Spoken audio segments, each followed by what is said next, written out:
Nah saudara, kita akan melanjutkan pembahasan dari Keluaran 20. Saya mengajak kita membaca Keluaran 20.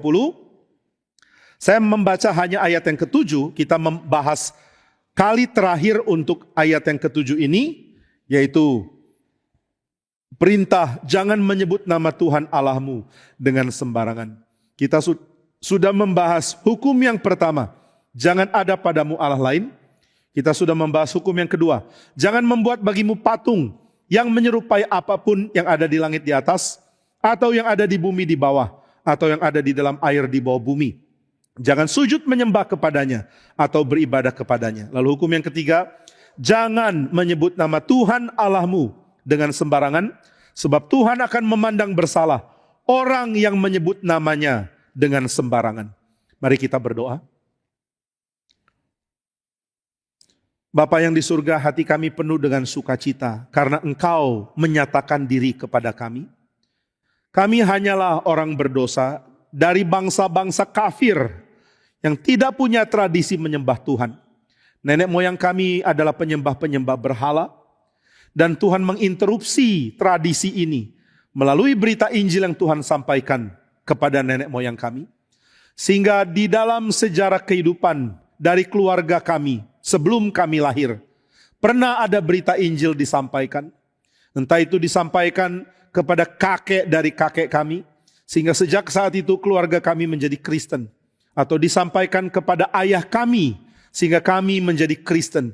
Atau disampaikan kepada kami, walaupun ayah, kakek, dan seluruh keturunan sebelumnya belum pernah mengenal nama Kristus. Dimanapun Tuhan memilih untuk menginterupsi dan memberitakan Injil, kami sudah terima berita Injil itu. Dan kami bersyukur, hati kami berlimpah karena kami bukan penyembah berhala, meskipun kami sebenarnya adalah keturunan dari penyembah-penyembah berhala. Kami bersyukur karena Tuhan memanggil kami untuk kembali kepada Tuhan. Tuhan, kini kami mau belajar menghargai nama-Mu. Mau belajar hidup kudus untuk menguduskan nama-Mu. Mau belajar untuk hidup di dalam kemuliaan Tuhan, sehingga keagungan kami sebagai manusia dinyatakan oleh karena kemuliaan Tuhan.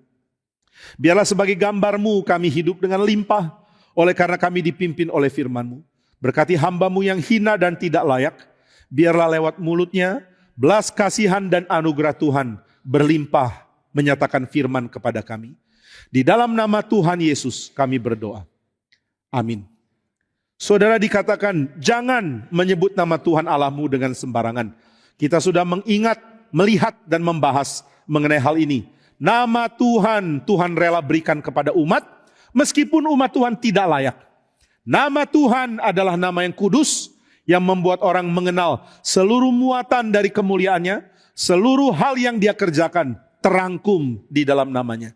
Dan pada bagian ini kita akan membahas mengenai bagaimana orang yang menjadi umat harusnya memperlakukan nama Tuhan. Allah adalah Allah yang namanya kami kenal. Bagaimanakah kami bersikap dan menyebut nama Tuhan? Tuhan Allahku, bagaimana nama Tuhan dikaitkan dengan kami? Nah saudara, di dalam kitab suci, nama Tuhan adalah nama yang kudus. Berarti setiap kali orang mau kaitkan perkataannya dengan nama Tuhan, dia mesti mengkhususkan dirinya di dalam seluruh keunikan dari Allah. Nama memisahkan yang satu dengan yang lain. Ketika saudara mempunyai nama, lalu orang memanggil saudara berdasarkan nama, saudara akan merespon, dan orang lain yang bukan punya nama seperti saudara, mereka tidak akan berespons. Seorang filsuf Prancis bernama Jean-Paul Sartre, dia mengatakan bahwa ketika orang berkomunikasi, orang sedang mengeksklud orang lain karena sedang berkomunikasi dengan satu orang. Ketika seseorang berpikir tentang seseorang, dia bukan mengkonsentrasi hanya untuk mengingat orang itu, tapi dia juga berkonsentrasi menyingkirkan yang lain dari pikirannya. Ketika saudara bertemu orang, mau datang ke gereja lalu mengatakan, nanti di gereja tolong pergi ke sekretariat, tolong cari Ibu Jenny misalnya di sekretariat.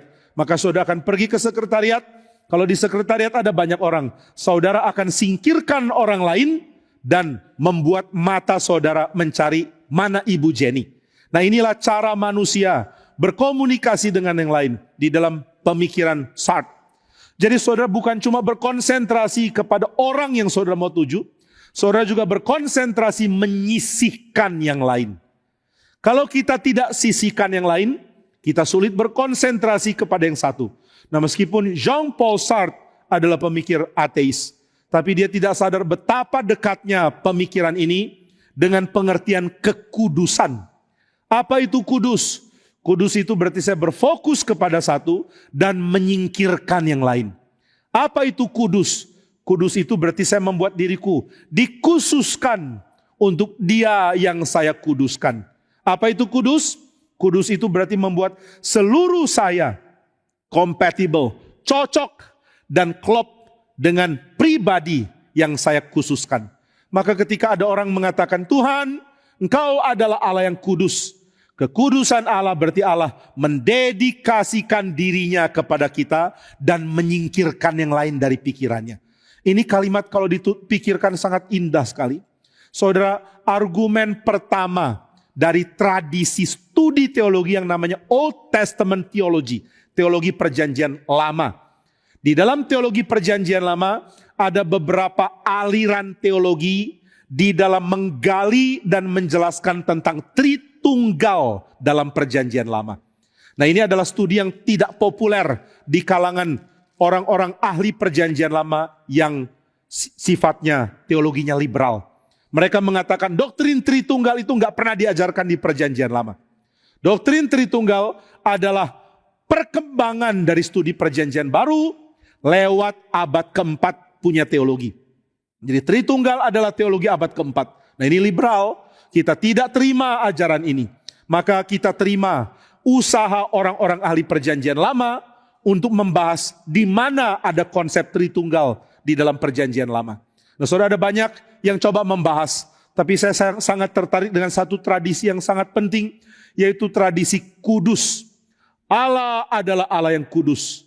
Apakah Allah yang kudus karena dia memisahkan diri dari ciptaan? Tidak. Karena di dalam bagian-bagian di dalam perjanjian lama ditekankan bahwa kekudusan Allah adalah sesuatu yang ada pada Allah sebelum ada ciptaan yang lain. Allah adalah kudus biarpun belum ada yang lain. Loh, kalau Allah itu kudus meskipun belum ada yang lain, itu maksudnya apa ya? Maksudnya relasi Allah adalah relasi yang tidak melibatkan dunia dulu. Belum ada dunia, belum ada ciptaan, belum ada malaikat. Allah adalah Allah yang mengkonsentrasikan dirinya di dalam sebuah relasi. Oh, jadi Allah mengkonsentrasikan dirinya di dalam sebuah relasi. Relasi dengan siapa? Kalau Allah cuma satu pribadi, dia mau berelasi dengan siapa? Maka di dalam tradisi gereja, ada Bapak gereja bernama Agustinus yang menekankan konsep Tritunggal lewat kasih. Tapi di dalam studi perjanjian lama, dikembangkan konsep Tritunggal di dalam kata kudus. Allah adalah Allah Tritunggal. Baru dia menjadi Allah yang kudus. Baru bisa disebut kudus. Kenapa disebut kudus? Karena dia mengkonsentrasikan dirinya bukan kepada ciptaan, tapi kepada pribadi yang lain di dalam keilahiannya. Oh, jadi Allah ada banyak, cuma satu. Allah hanya satu, satu secara substansi. Kalau begitu Allah yang satu ini bagaimana bisa berelasi? Karena Allah ada 3 pribadi. Dan setiap pribadi menguduskan dirinya bagi pribadi yang lain. Nah, ini konsep yang sangat menarik. Kalau kita telusuri, tidak mungkin kata kudus dalam perjanjian lama bisa konsisten kalau Allah bukan Tritunggal.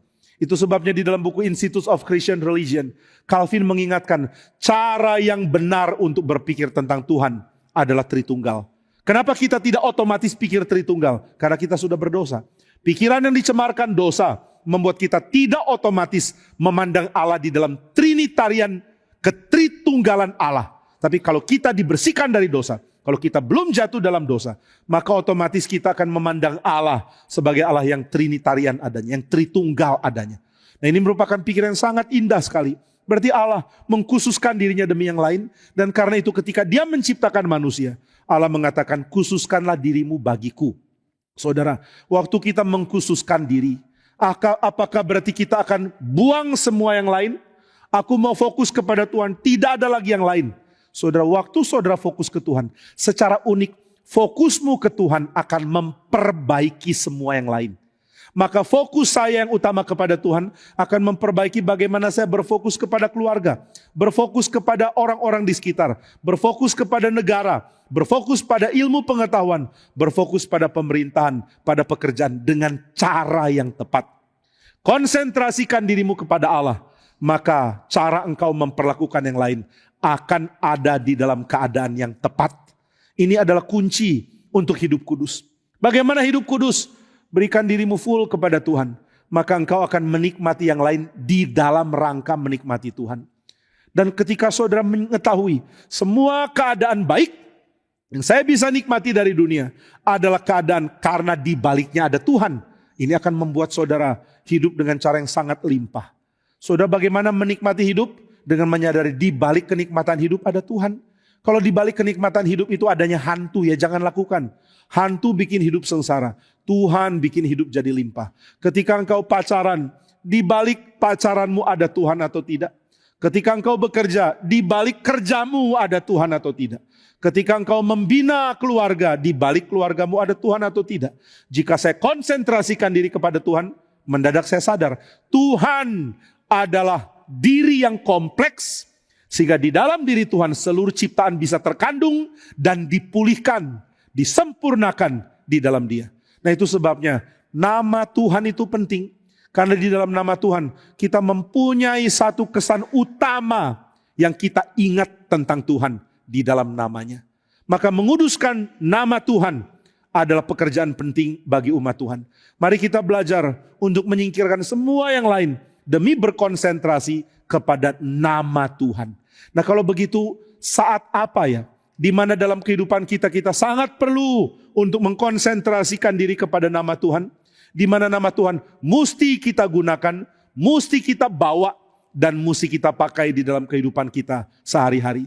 Di dalam perjanjian lama, saya akan rangkum di dalam beberapa poin ya, dari perjanjian lama. Di dalam perjanjian lama ada beberapa kasus atau beberapa peristiwa dalam hidup di mana saudara akan menikmati kelimpahan kalau melibatkan nama Tuhan di dalamnya. Nah, hal pertama adalah setting pengadilan.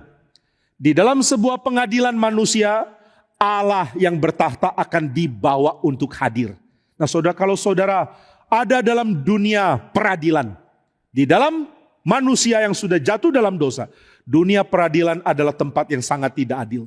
Saya sedih sekali kalau dengar orang mengatakan pengadilan di Indonesia itu tentang uang, bukan tentang kebenaran. Siapa yang mampu suplai uang paling banyak, dia yang akan dimenangkan di dalam pengadilan. Saya kalau dengar kata ini sedih sekali. Benarkah seperti itu? Saya harap ini salah loh. Saya harap tetap ada banyak orang di dalam pengadilan yang memperjuangkan kebenaran dan keadilan. Jika saudara orang Kristen dan saudara ada di dalam bidang hukum, jalankanlah ini karena ini sangat penting. Di dunia peradilan tidak ada keadilan. Ini adalah keluhan Salomo di dalam kitab Pengkhotbah. Jika di dalam dunia peradilan tidak ada keadilan, berarti saya mau cari keadilan di mana lagi? Nah saudara, dunia peradilan itu penting. Karena inilah tempat di mana tahta Tuhan diwakili. Di dalam seluruh alam, kalau kita baca di dalam sudut pandang orang Yahudi, center dari seluruh alam adalah tahta Tuhan. Nah di dalam gambaran Yohanes di kitab Wahyu, dikatakan Yohanes melihat ada manusia yang berlaksa-laksa, beribu-ribu laksa, berjuta-juta laksa, tidak terhitung jumlahnya. Begitu banyak orang berkumpul untuk memuji Tuhan. Lalu dia mengatakan dia melihat ada samudra dari kristal membentang di hadapan tahta Allah. Lalu dia lihat dia yang bertahta di atas tahta, seorang yang seperti lanjut usia, dengan kemuliaan yang begitu sinar dari kepalanya, begitu memancar dari wajahnya, membuat Yohanes begitu kagum. Dia melihat gambaran tentang cara pandang dunia yang sangat anggun sekali. Di manakah center dari seluruh alam? Bukan manusia, karena manusia mengelilingi tahta Tuhan. Di mana center dari seluruh alam? Apakah uang? Bukan uang, karena uang adalah tempat yang membuat ada lautan seperti kristal yang lebih rendah dari manusia. Bukan hal yang terpenting. Lalu hal apa yang paling penting di dalam alam? Yang paling penting di dalam alam adalah tahta pengadilan Allah. Jika Allah duduk di tahtanya dan dia mau mengadili, maka manusia akan melihat keseimbangan yang sempurna di dalam alam. Saya sangat senang film Lord of the Rings. Di dalam film Lord of the Rings, kalau sudah tonton ya, ada begitu banyak cara shoot yang luar biasa, pakai kamera dengan wide angle yang luar biasa. Dan digambarkan ketika masuk dalam bagian terakhir dari kisah ini. Shoot dari satu kerajaan manusia yang dipahat di bukit batu bernama Gondor. Nah, ini merupakan tempat terkaannya. Saudara nggak usah cari di New Zealand ada nggak tempat namanya Gondor ya, pasti nggak ada. Saudara hanya bisa ditemukan di dalam dunia khayalannya Tolkien. Nah, saudara, ketika di shoot tempat ini tempat aneh sekali. Di seluruh tempat tidak ada tempat yang datar, miring-miring, seluruh jalan nanjak. Ini mimpi buruknya orang yang orang suka jalan ya. Begitu disuruh jalan kemana? Ke Gondor. Berarti mesti mendaki karena jalannya semua miring. Tempat semua miring. Rumah orang ada di pinggir. Saya kalau lihat kota ini, kota khayalan memang. Rasanya nggak nyaman sekali. Mana bisa orang tinggal di tempat yang terlalu miring bersusun seperti ini. Tapi kemudian kamera itu memberikan gambaran tentang tempat utama tahta dari kepemimpinan di kota Gondor. Nah, di situ digambarkan ada satu lapangan yang datar. Di tengah-tengahnya ada tanaman yang ditunggu untuk berbunga. Unik sekali ya, tanaman yang ditunggu untuk berbunga. Ini di tempat yang stabil, di tempat yang rata. Seluruh orang tinggal di tempat miring, hanya tanaman ini tinggal di tempat yang stabil. Aneh, kok tanaman tinggal di tempat stabil? Karena mau mengatakan, sebelum ada bunga keluar, sebelum ada tunas dari tanaman ini, maka kota Gondor tidak punya raja. Tapi begitu tunas dan bunga mulai keluar, berarti raja sudah mau datang. Hanya kalau raja itu sudah datang, barulah tempat ini bisa menjadi tempat yang stabil untuk ditinggali. Ini gambaran yang sangat indah ya. Saudara mau hidup stabil, gak bisa. Kita akan terus tidak stabil. Saya terkesan sekali dengan pengalaman pertama masuk ke rumah miring. Di Dufan dulu ya. Sudah tahu Dufan, papa saya paling benci ke Dufan. Papa saya itu seorang tentara. Dan dia sangat terlatih dalam banyak hal. Tapi dia tidak terlatih untuk naik apapun, selalu mabok. Naik, apa itu? Halilintar, yang muter-muter itu apa? Saya lupa. Itu zaman dulu kali, sekarang udah gak ada ya. Sekarang semuanya pakai game. Nah, saudara, dia selalu pusing. Naik kapal yang begini-begini itu. Saya, ya kora-kora, iya. Waktu itu saya masih kecil, papa saya berani gak naik itu. Saya bilang, takut pak. Jangan takut, jangan jadi penakut. Ayo, oke. Akhirnya saya senang, menyenangkan. Papa sudah mulai mabok di situ. Begitu kapalnya berhenti, saya keluar bilang, pak lagi yuk lagi. Papa saya mengatakan, enggak usah, yang lain dulu. Mabok, dia enggak tahan. Akhirnya untuk menghibur, dia pergi ke tempat-tempat yang lebih stabil. Yaitu istana boneka. Bosen sekali cuma lihat boneka begini-begini.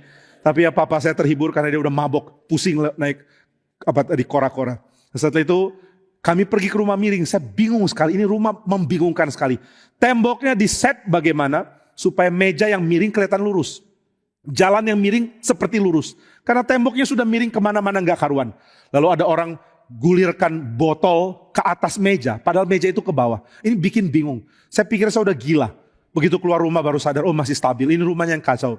Nah saudara, kita sering merasa hidup kita seperti itu, miring, gak jelas bagaimana. Semua kacau. Dan saudara bingung gimana mengatasi kekacauan. Dari dulu di dalam bijaksana perjanjian lama sudah ditekankan. Kacau hanya akan teratasi kalau ada raja. Makanya di dalam kitab Hakim-Hakim dikatakan semua lakukan apa yang mereka mau. Gak ada center. Semua orang adalah center for their own world. Duniamu centernya siapa? Saya. Dunia dia centernya siapa? Saya juga maunya saya. Akhirnya tidak ada center yang jelas. Maka ada teriakan di dalam kitab Hakim-Hakim. Ini terjadi karena tidak ada raja di tengah Israel. Oh jadi mesti ada raja. Tapi begitu raja mulai diangkat, mulai dari Saul. Ternyata keadaan tidak membaik. Daud agak lumayan membaik. Salomo sepertinya membaik. Salomo mati diganti Rehabeam. Begitu masuk Rehabeam baru orang tahu. Ternyata susahnya bukan main. Ini bukan Rehabeam, ini Resebeam.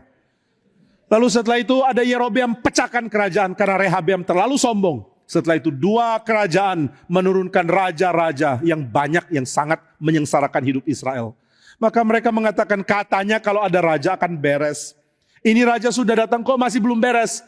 Karena rajanya pun gak beres. Raja gak beres, bagaimana bikin dunia beres? Presiden gak beres, bagaimana bikin negara beres? Sekarang kita hidup di dalam dunia yang kacau sekali. Kalau presiden gak beres bagaimana? Ya diculik. Kalau sudah diculik apakah akan beres? Enggak juga. Venezuela begitu kacau, presidennya bikin kacau, presidennya diciduk. Amerika itu luar biasa menciduk presiden. Semua presiden dunia jadi ketakutan. Waduh, kalau gitu saya main-main, tahu-tahu besok-besok saya sudah di pengadilan Amerika. Amerika menjadi raja, menjadi bos, menjadi penentu mana boleh mana tidak di seluruh dunia. Tapi kita tanya, yang atur Amerika siapa? Nah, ini sulit sekali.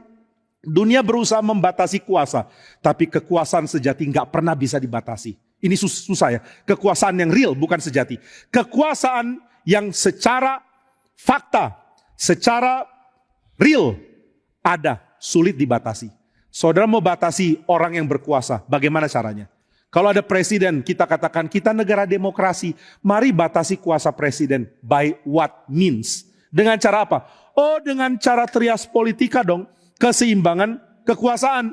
Gimana caranya? Bikin ada wakil rakyat. Wakil rakyat kalau anti sama presiden, kerjaannya cuma menyusahkan presiden. Kalau dirangkul sama presiden, kerjaannya adalah mendukung presiden. Gimana bisa beres? Jadi kita sulit sekali menemukan cara membatasi kuasa. Dan ini terjadi di dalam dunia internasional. Kita pikir kita bisa membatasi kuasa. Kuasa siapa? Kuasa Amerika. Itu Amerika terlalu berkuasa. Lalu bagaimana imbangi dengan perserikatan bangsa-bangsa?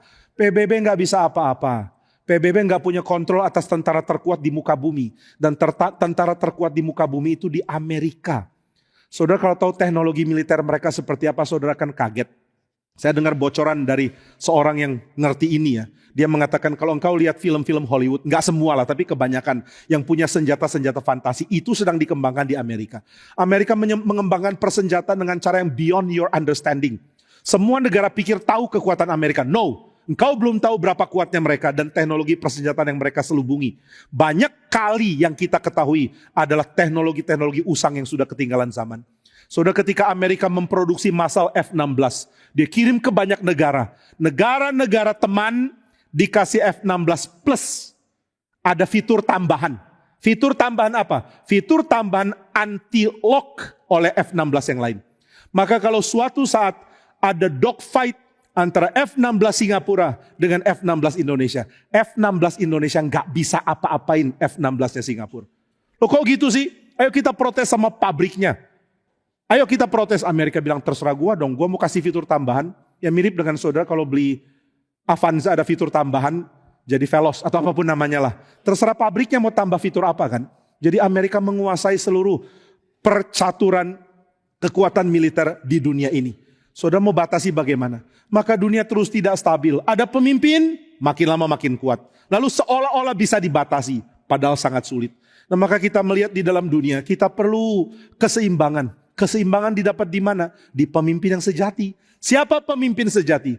Orang Yahudi mengatakan lift up your head. Angkatlah kepalamu. Lihatlah gerbang terangkat.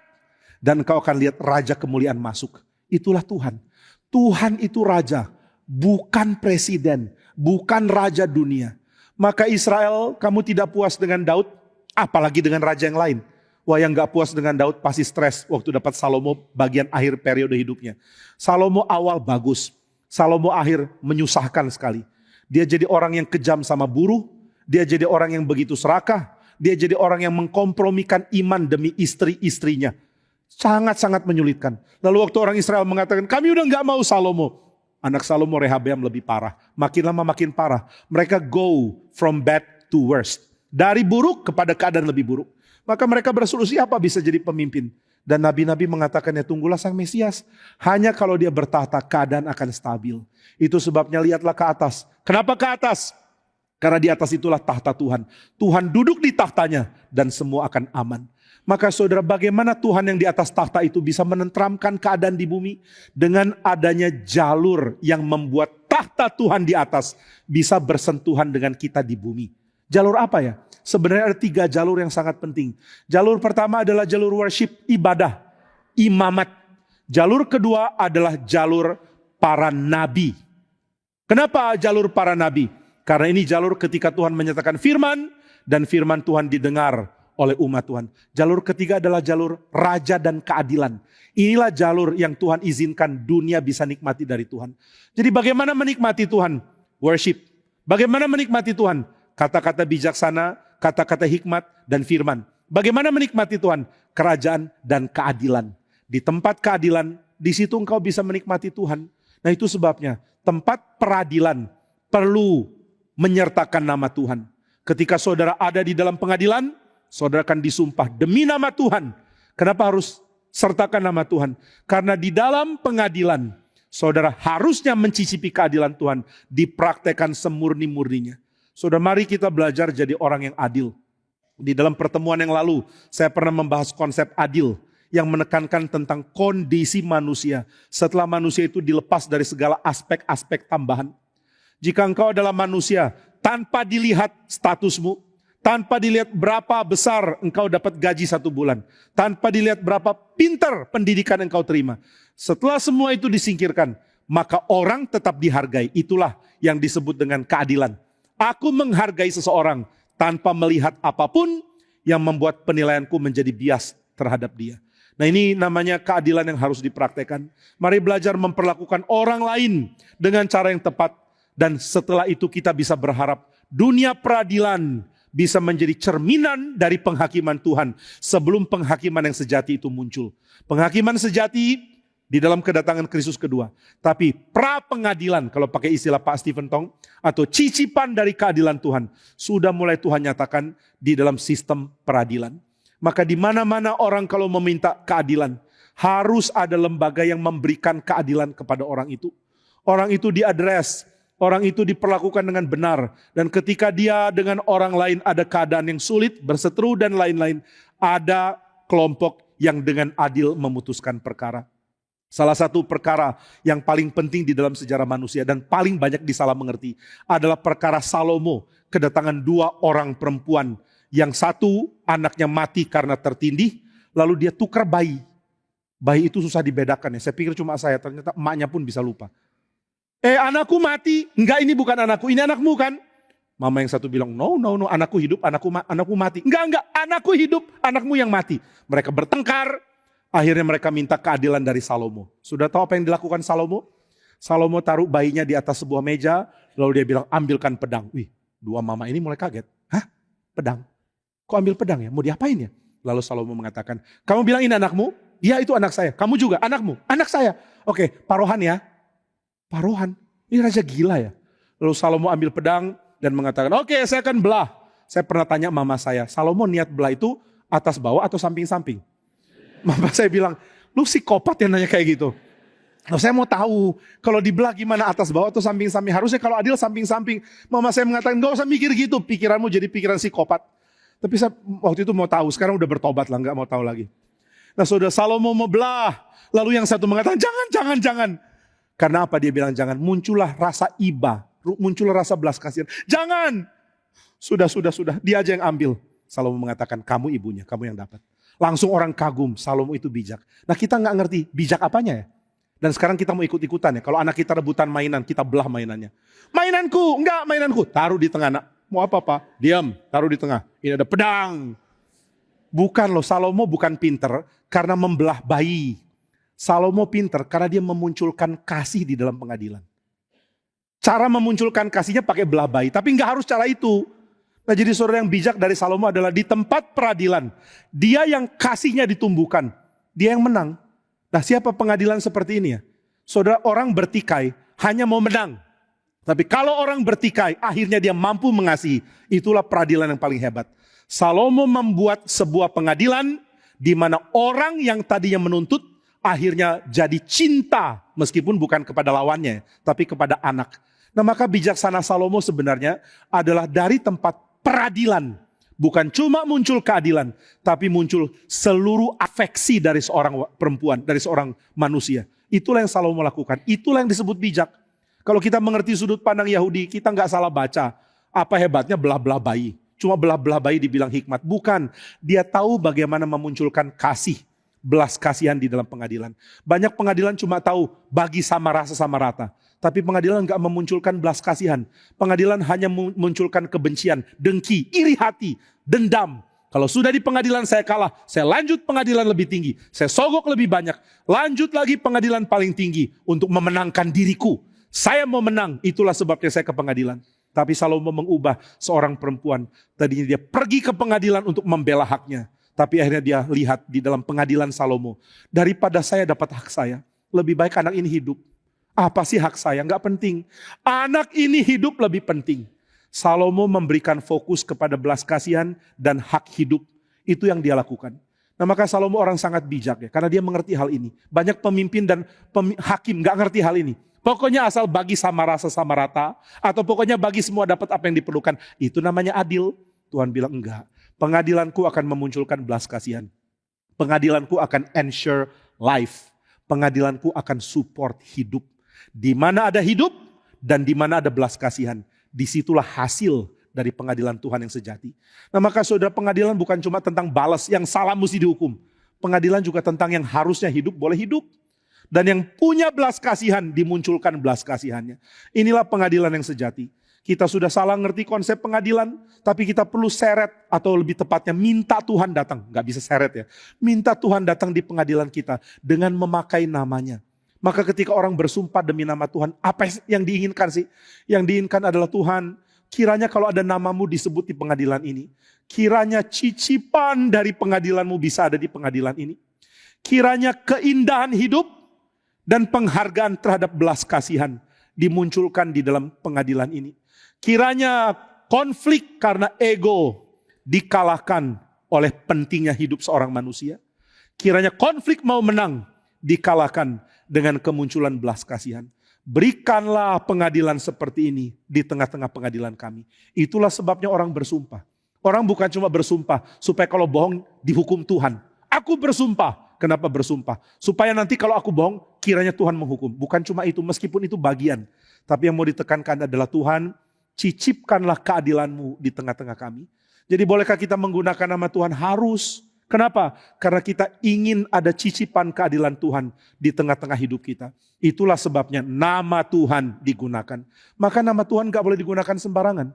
Di dalam kondisi di mana keadilan, belas kasihan, dan juga kehidupan tidak dimunculkan. Jangan seret nama Tuhan.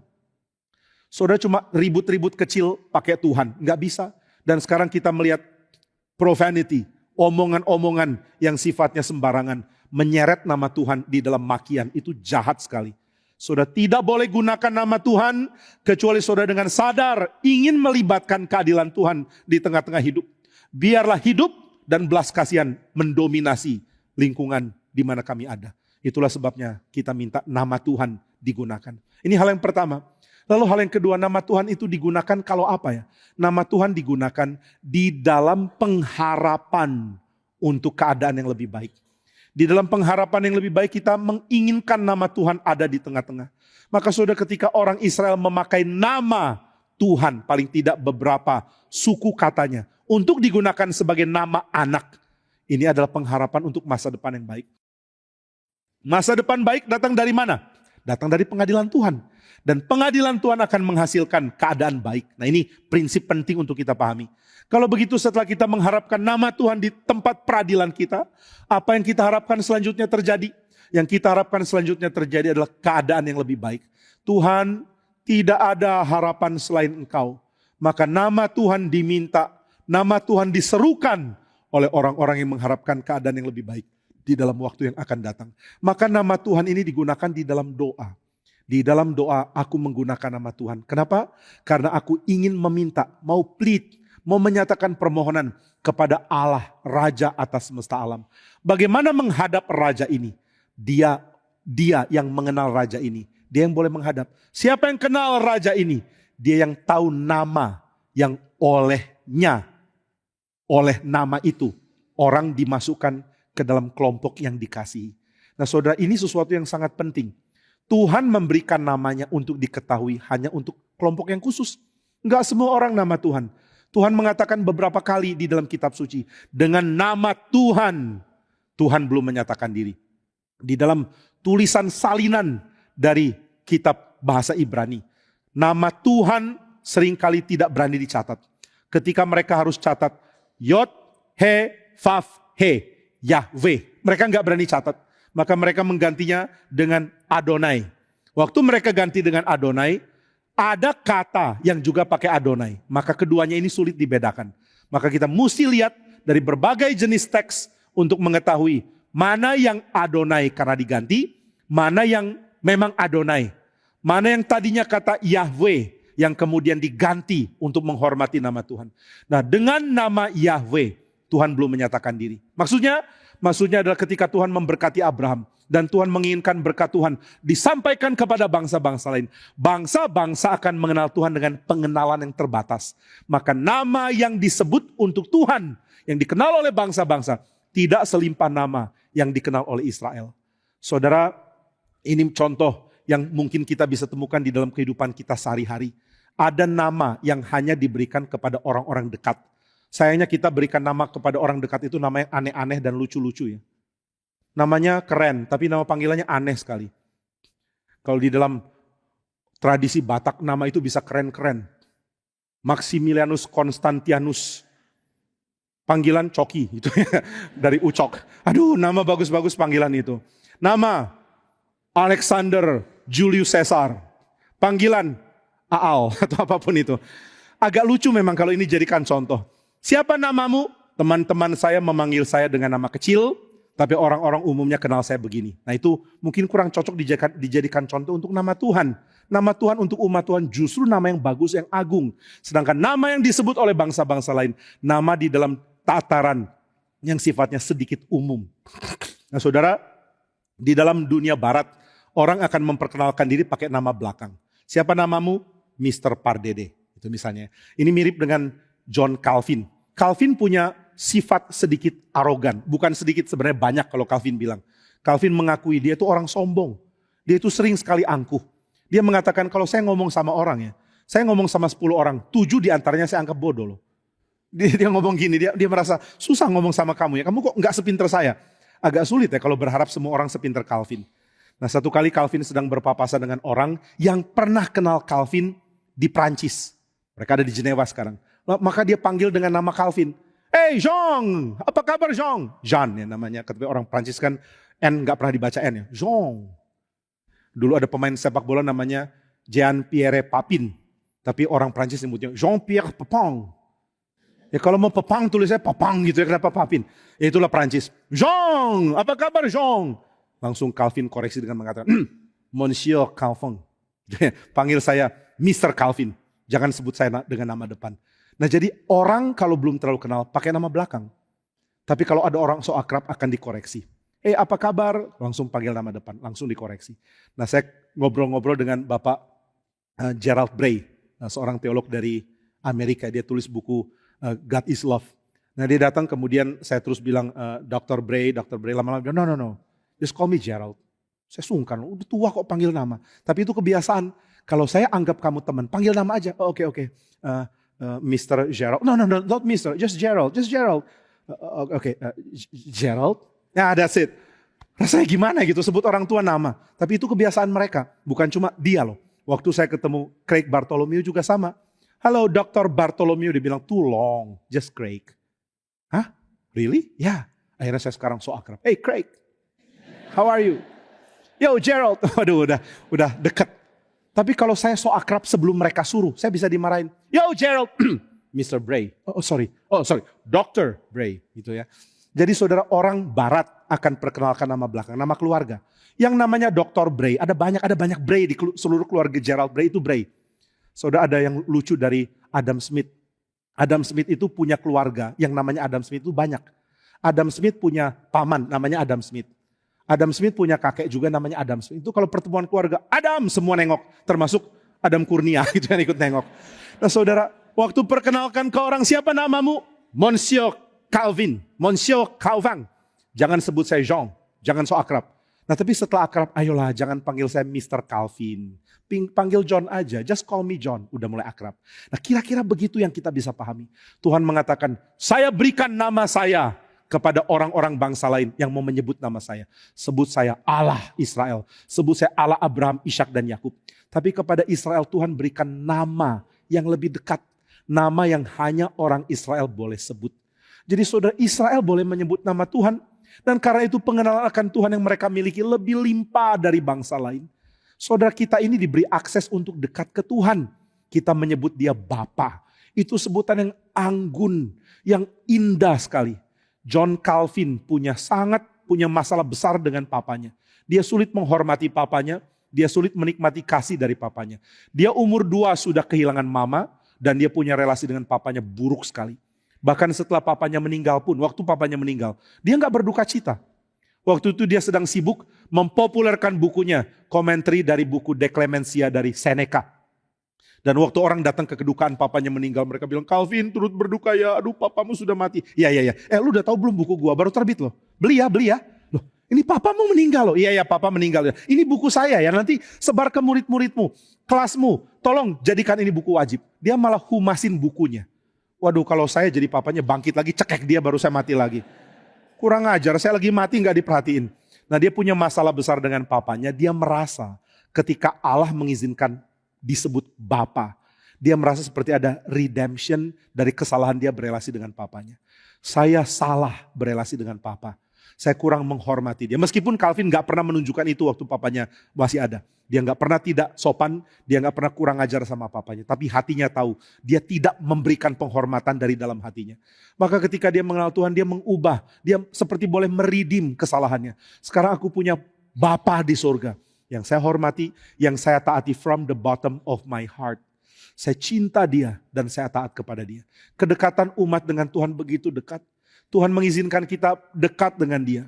Dan meskipun kita adalah orang-orang berdosa yang tidak layak, Tuhan mengatakan, aku akan menampung dosamu, memikulnya dan menebusnya melalui pengorbanan anakku. Datanglah kepadaku, hai anak-anakku. Saudara, gambaran tentang Tuhan yang adalah gembala, Tuhan yang adalah Bapa. Ini gambaran yang indah dan Daud mengerti ini. Di dalam perjanjian lama Daud tahu Allah adalah Bapanya. Daud tahu Allah adalah gembala yang baik. Dia tolong domba-dombanya dengan dipikul di bahunya. Dan dia tahu Allah memikul dia di bahunya. Begitu dekatnya dia dengan Tuhan. Sehingga dia tahu untuk adanya pengharapan masa depan. Aku harus menyertakan nama Tuhan di dalam kehidupanku. Dengan cara apa? Dengan cara pelit, memohon. Oh Tuhan Allah kami. Mohon pimpin kami, mohon sertai kami. Saudara, hal yang kedua adalah tentang nama Tuhan yang dilibatkan dalam doa. Yang pertama tadi nama Tuhan dilibatkan di dalam pengadilan. Yang kedua nama Tuhan dilibatkan di dalam doa. Ketika saudara memohon, apakah yang saudara mohon dari Tuhan? Jangan memohon hal yang sifatnya terlalu dangkal. Karena Tuhan sanggup melakukan hal-hal yang jauh lebih daripada apa yang kita bisa pikirkan. Mintalah hal yang mustahil kepada Tuhan, tetapi yang sesuai dengan rencana besar Tuhan. Mintalah damai sejahtera dari Dia. Mintalah ketenangan hati. Mintalah keadilan. Mintalah belas kasihan. Mintalah penyertaan. Mintalah pengampunan. Mintalah kekudusan. Mintalah kehidupan yang baru dari Dia. Karena Dia sanggup memberikannya. Hal yang saudara tidak sanggup perjuangkan sendiri, Tuhan sanggup berikan kepada saudara. Saudara mati-matian mau hidup suci, gagal. Mintalah kepada Dia. Berapa banyak di antara kita yang nangis minta supaya mampu hidup suci. Kebanyakan kita mintanya supaya sukses di sekolah, sukses di tempat kerja, sukses dapat pacar. Itu semua hal-hal tidak sepenting kemampuan engkau untuk hidup suci. Dan kemampuan kita untuk hidup suci tidak ada sama sekali. Maka dengan memohon kita mengatakan, Tuhan tolong saya punya hati yang baru. Tolong saya dikuatkan oleh cinta kasih-Mu. Tolong saya ditopang oleh anugerah-Mu. Nah ini kita minta ke Tuhan. Maka nama Tuhan diletakkan di dalam doa karena kita ingin masa depan yang penuh kelimpahan. Ingin masa depan yang penuh pengharapan. Orang bijak akan meminta hal yang bijak dari Tuhan dan meletakkan namanya kepada Tuhan di dalam doa. Maka di dalam doa kita bisa mendekat ke Tuhan. Kita punya akses mengatakan Bapa, mengatakan Allahku. Bukan cuma Allah Abraham, Ishak dan Yakub, tapi Allahku juga. Tuhan Yesus mengatakan kepada murid-muridnya, aku akan pergi kepada Allahku dan Allahmu. Yang Yesus Kristus sebut Allah juga adalah Allah kita. Yang Yesus Kristus sebut Bapa juga adalah Bapa kita. Sedemikian dekat relasi kita dengan Allah. Mari datang kepada Dia dan meminta kepada Dia. Nah maka saudara, jangan menyebut nama Tuhan di dalam cara yang sembarangan. Saudara tidak bermaksud meminta, tapi meminta dengan sembarangan. Ini adalah kesalahan di dalam menggunakan nama Tuhan. Biarlah saudara dengan sadar mengetahui permintaan saudara sangat-sangat berat, tapi sangat-sangat penting. Satu kali saya tanya ke Pak Stephen Tong, Pak Stephen Tong, kalau Bapak ingin ada orang meneruskan pekerjaan Bapak, apa yang orang itu harus lakukan ya? Pak Tong mengatakan, doa minta 2 kali kekuatan saya. Saya bilang, waduh doa kok kayak begitu. Lalu Pak Tong bilang, namanya doa ya minta yang besar dong, jangan cuma minta yang kecil. Kalau gitu jangan cuma 2 kali, minta 5 kali. Doa 2 kali aja udah gak beriman saya minta, apalagi 5 kali. Tapi ini yang kita bisa akses ke Tuhan. Minta dengan serius, minta dengan pengharapan yang besar. Datang ke Tuhan pakai nama Tuhan. Datanglah ke tahta Tuhan dengan mengenal Dia. Saudara, ini gambaran seperti ada kerajaan. Di dalamnya ada tahta raja. Lalu kita mau plead. Mungkin kita mengalami kesulitan. Mungkin kita ditekan orang lain. Lalu kita tahu cuma raja yang bisa menolong. Kita mau datang, tapi pengawal mengatakan, siapa kamu? Gak boleh masuk. Lalu kita mengatakan, aku kenal rajamu. Aku kenal siapa dia. Aku menyebutnya dengan nama yang hanya umat yang dia kasih yang tahu. Maka ketika saudara mengatakan nama Tuhan adalah Bapakku. Dia adalah Bapa yang aku kasih, yang mengasihi aku. Langsung seluruh tentara, seluruh penjaga, seluruh malaikat akan mempersilahkan saudara masuk. Mempersilahkan saudara memanjatkan permohonan saudara kepada Bapa. Berlututlah kepada dia dan mintalah kepada dia. Saya senang apa yang dikatakan Billy Graham. Billy Graham mengatakan setiap kali berdoa, saya merasa sedang pegang pergelangan kaki Allah. Lalu mencium kakinya Allah dan memohon dan mengizinkan air mata saya membasahi kakinya. Saya mengingat ketika perempuan berdosa itu mau mengurapi Tuhan Yesus. Dia sadar dirinya berdosa. Dia tahu dirinya harusnya tidak mendekat ke Tuhan. Tapi dia tahu tidak ada kemungkinan dirinya bisa dipulihkan. Kecuali dia mengemis dan datang kepada Tuhan. Saudara, alasan kita belum mengemis dan datang kepada Tuhan karena kita sombongnya kebangetan. Orang sombong itu harusnya ngerti diri ya, tapi kita ini orang yang gak ngerti diri. Sudah tahu diri kita nothing, sombongnya bukan main. Nah maka orang yang tidak mau datang memohon kepada Tuhan itu sombong luar biasa. Nah saudara, Kristus adalah Raja yang kepadanya perempuan yang tidak layak ini mau menyembah dan memohon. Tuhan terimalah saya. Izinkan saya berbagian di dalam pengurapan yang akan menjadikan kau raja yang tersalib. Lalu dengan air matanya dia turun, dia teteskan ke kaki Tuhan Yesus. Nah Billy Graham mengatakan tiap kali saya berdoa sambil menangis, saya merasa seperti perempuan itu, membasahi kaki Tuhanku dengan air mataku. Saudara, bisakah kita beriman seperti ini? Mengetahui bahwa kalau aku memohon kepada Tuhan, Tuhan gak mungkin abaikan. Saudara, mana sih ada orang tua yang kalau anaknya menangis minta ampun, saudara gak ampuni? Apalagi anak itu sudah nangis dengan air mata yang begitu besar dan saudara tahu kesungguhan hatinya. Saudara akan tergerak, Allah pun akan tergerak. Allah akan tergerak mendengarkan permohonan kita. Gunakanlah namanya di dalam permohonan kita kepada Tuhan untuk masa depan yang baik. Kiranya Tuhan memberkati. Lalu hal yang ketiga, nama Tuhan digunakan untuk apa ya? Nama Tuhan digunakan untuk pujian. You want to praise your Lord. Menyatakan puji nama Tuhan. Maka nama Tuhan dipakai karena aku mau meninggikan dia. Nama Tuhan disertakan karena aku ingin dari mulut saya ada pujian untuk menghormati Sang Pencipta. Saudara, seorang namanya Paul Ricoeur mengingatkan kepada kita bahwa kita adalah orang-orang yang kemana-mana pergi. Bukan cuma menginterpretasi, tapi juga orang yang memberikan pengertian secara verbal tentang interpretasi kita. Sebelum Ricoeur, ada seorang bernama Maurice Merleau-Ponty. Ini semua orang Prancis namanya susah-susah ya, menyebalkan. Maurice Merleau-Ponty. Saya dikoreksi berkali-kali ngomong ini. Ada seorang rekan yang belajar tentang Jean Baudrillard. Dia yang kasih tahu saya nama Prancis musinya disebut apa. Akhirnya saya jadi sadar bagaimana menyebut nama-nama Prancis. Sudah kalau tanya saya bisa tahu makanan Prancis. Pisang goreng, itu saya tahu. Nah saudara, saya lupa namanya. Maurice Merleau-Ponty. Nah dia mengatakan bahwa manusia adalah binatang yang dikutuk untuk cari makna. Condemned for meaning. Di mana-mana dia harus cari makna. Dia lihat bangunan mau cari maknanya apa ya. Dia lihat langit, dia mau cari tahu. Itu langit maknanya apa. Dia lihat air terjun, mau cari tahu maknanya. Justru karena ingin tahu makna. Manusia menjadi makhluk yang menyelidiki segala hal. Ingin tahu makna. Tapi Paul Ricoeur mengatakan manusia bukan cuma ingin tahu makna. Manusia juga diizinkan untuk menginterpretasi dan mengekspresikan makna yang dia dapat. Maka kalau saudara menyelidiki tentang Tuhan karena ingin tahu apa makna mengenal Tuhan. Apa arti Alkitab? Apa yang dimaksud dengan Tuhan? Bagaimana aku mengenal cerita-cerita Alkitab? Saudara makin kenal Tuhan. Saudara gak bisa berhenti di dalam pengenalan. Saudara harus melanjutkan dengan mengekspresikannya. Maka ada yang indah di dalam alam kita. Alam jadi karena Tuhan berfirman.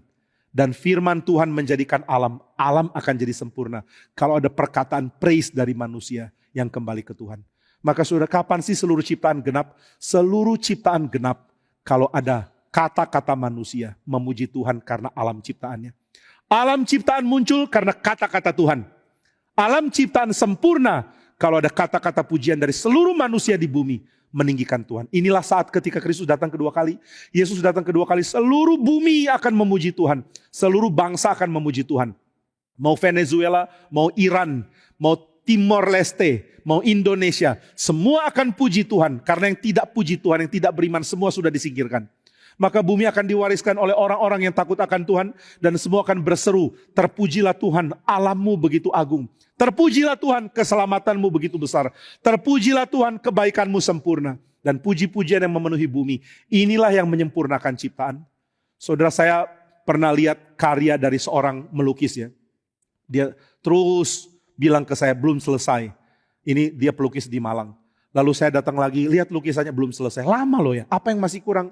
Dia mengatakan ada satu yang kurang. Apa yang kurang? Dia melukis ekor kuda, tapi cuma dari kepala sampai leher. Kemudian kuda ini ada di dalam pemandangan dari langit malam. Dia mengatakan dia ingin tunggu langit malam itu menunjukkan bintang-bintang yang pas dari sudut pandang dia di belakang rumahnya. Jadi dia tunggu, kalau masih ada awan dia gak mau. Dia tunggu sampai selesai dulu. Jadi ternyata ada sentuhan akhir yang saya belum tahu. Saya bilang ke dia, ini udah bagus. Dia bilang, no. Sudahlah, menghayal aja bikin bintang-bintangnya. Masa gak bisa? Gak bisa, saya mau lihat langsung. Seniman itu begitu ya, ada kengototan yang kita kurang ngerti. Tapi ada orang yang sok seni, ngototnya untuk hal yang aneh-aneh lah. Nah ini seniman sejati. Dia mengatakan saya mau tunggu sampai nanti langit menunjukkan bintang. Saya lihat lalu saya lukis. Akhirnya setelah jadi, saya tanya, memang bagus sih. Tapi apa maknanya? Dia mengatakan maknanya adalah saya ingin ada lambang kekuatan di tempat di mana saya biasa merenung, yaitu di belakang rumah saya. Dan saya tidak pernah menikmati indahnya bintang-bintang karena polusi, awan dan lain-lain. Saya tunggu waktunya sampai real lihat bintang-bintang. Saya tiru persis apa yang saya lihat, baru saya bisa mengabadikan momen itu. Bukan lewat fotografi, tapi lewat tangan saya sendiri. Nah ini yang dikatakan oleh sang seniman itu. Tuhan adalah seniman yang agung. Kalau kita tanya Tuhan, bumimu begitu bagus, Tuhan bilang, not yet completed. Not yet.